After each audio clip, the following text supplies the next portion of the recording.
to drive down the price of oil, and it's created an artificial world food surplus. The aim of the government today is what it was under the Carter administration, to create a food crisis, to starve out third world countries and make them more dependent on the United States. So the United States government can say, we will give you more food, but you have to sell off your raw materials to American firms, and you have to get rid of your democracy and put in a government that we appoint, so that we can have Hillary Clinton in charge of your policy instead of your own people. And that's how the Americans basically are impoverishing the third world countries by insisting, for instance, through the World Bank and IMF, that they will only give loans if other countries do not feed themselves and depend on American grain.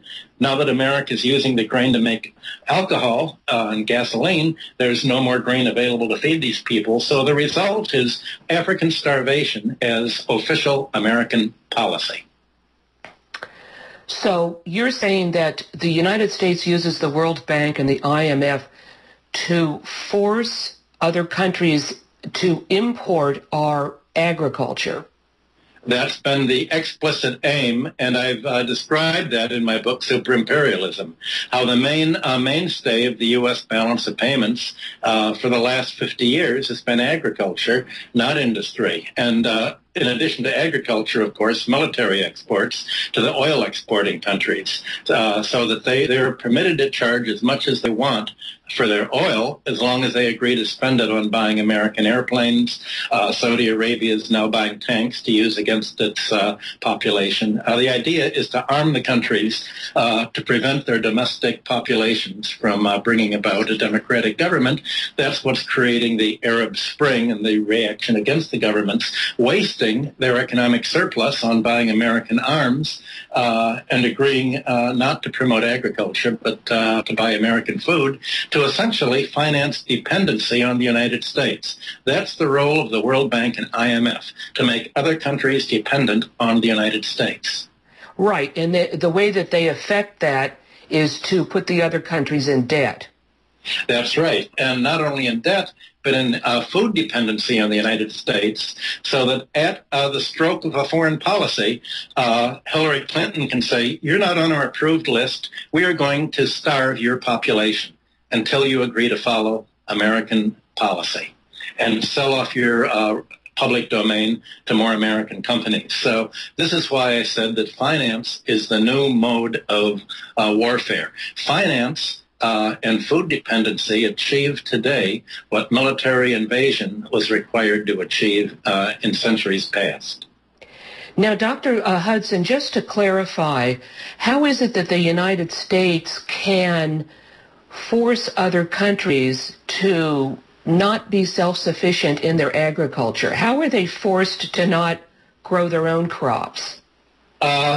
There were proposals in the 1950s that the United Nations and the United States should promote land reform. And I'm told that David Rockefeller at Chase Manhattan gave John Deaver, the economic research director, my former boss, a copy of the Forgash plan for a World Bank for economic acceleration to promote land reform. And John Deaver said that in every country that has undertaken land reform to grow their own crops, there's been an anti-American feeling. Well, an anti-American feeling because American foreign policy is dictated very largely by the agribusiness interests in the United States.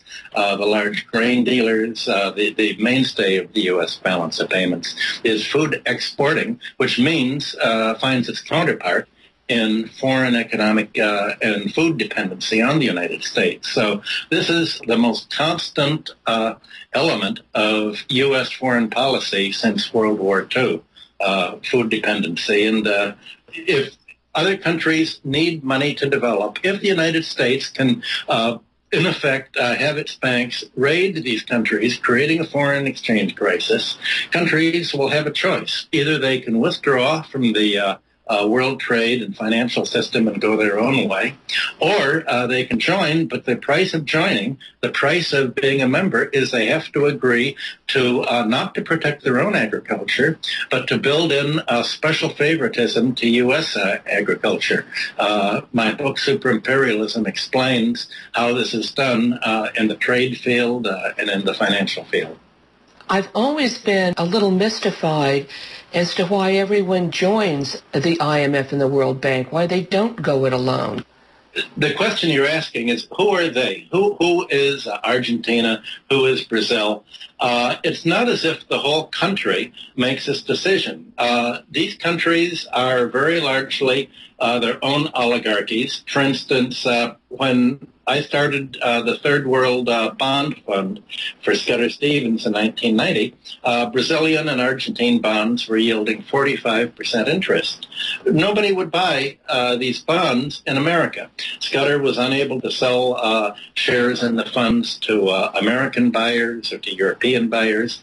The buyers were wealthy families in Brazil and Argentina because they knew that they were going to pay the debt. So the dollar debt, the Yankee imperialists that were being blamed were actually Argentinian and Brazilian oligarchs operating through offshore funds with dollars that they'd siphoned out of their own country. So if you have a country that's run like Saudi Arabia is run, or other dictatorships, a client dictatorship run by a client oligarchy is kept in place by essentially the U.S. Diplomacy against the domestic democracy. That's why America backed dictators in Latin America for 50 years after World War II. And President Johnson said, well, they may be bastards, but they're our bastards. So the interests of the oligarchy is basically to make their economies dependent offshore because the oligarchs have their money outside of these countries. There's a massive capital flight there, and the more their currency goes down, the more their currency becomes dependent. The more they have to borrow dollars, the more they borrow from their own domestic oligarchy, and the higher the value this oligarchy that has its money abroad has vis-a-vis its own domestic economy. So the interest of the rentier oligarchy that's floating on top of the economy is, Werner Sombart said, like globules of fat on the soup of the economy. They benefit from this while the economy as a whole suffers. This is the problem with neoliberal reform. It's created oligarchies throughout the former Soviet countries. We can see this from the Baltics to Central Asia and what's happened there. We can see it in Latin America. We can see in what the U.S. and Europe have been promoting in the Near East, from Saudi Arabia and other countries. The interest of Saudi Arabia and Bahrain is not that of their citizens. It's the interest of the rulers on top of these economies. You have written that the bailout of Greek sovereign debt amounts to financial warfare. That is the selling off of the Greek islands, the Athens airport, etc. How is this stripping of Greek assets accomplished? Essentially, the European Central Bank and the IMF tell Greece, look, you have to run a budget surplus or minimize your deficit in order to meet the criteria that the Eurozone members meet. So you're going to have to balance the budget, not by taxing the rich, that's our constituency, but by selling off your airports and your public domain and counting this as a budget inflow. So you balance your budget not by progressive taxation, which is how America and Western Europe got rich, but by selling off the public domain to foreigners mainly. And the idea is that you're going to get rich by selling it off because these new buyers are going to operate the water and airports and other things more efficiently and lower your prices. Well, of course, this is pure mythology. When you privatize a basic infrastructure, it's privatized on credit, and so the new owners build in their interest charges and financial charges into the cost of doing business. They pay themselves enormous salaries, much higher than the public sector would pay, and they begin to treat their monopoly position as if they can put a toll booth on the roads, a toll booth on the water and sewer, a toll booth anywhere. And if the governments don't have a price regulating system in place to treat these infrastructure investments like public utilities and keep their prices in line with the necessary costs of production, then you're going to turn the whole economy into what economists call rent extraction. Predatory monopoly charges, just like rent racking, except on the scale of the water, sewer, the broadcasting spectrum, telephones, and you have the economy ending up looking like Mexico, where they privatized the telephones, and Carlos Slim became the owner and became the wealthiest person in the world by making Mexico pay the highest prices for using telephones and the communication spectrum of any country in the world. That's the neoliberal model, saying, Greece, you can get rich by letting the Carlos Slims of the world come in and take your economy. And we're not going to do this by an army. We're not going to lend paratroopers. We're going to just give a political contribution to your socialist party members to vote to give all of this away. We're going to do it financially without any bloodshed. Michael Hudson, thank you very much. Thank you, Bonnie. There's something happening here. Yeah. What it is ain't exactly clear. There's a man with a gun over there. I've been speaking with Dr. Michael Hudson. Today's show has been Guns, Finance, and Butter. Finance is the new mode of warfare. Dr. Hudson is a financial economist and historian. He is president of the Institute for the Study of Long-Term Economic Trend, a Wall Street financial analyst, and distinguished research professor of economics at the University of Missouri, Kansas City.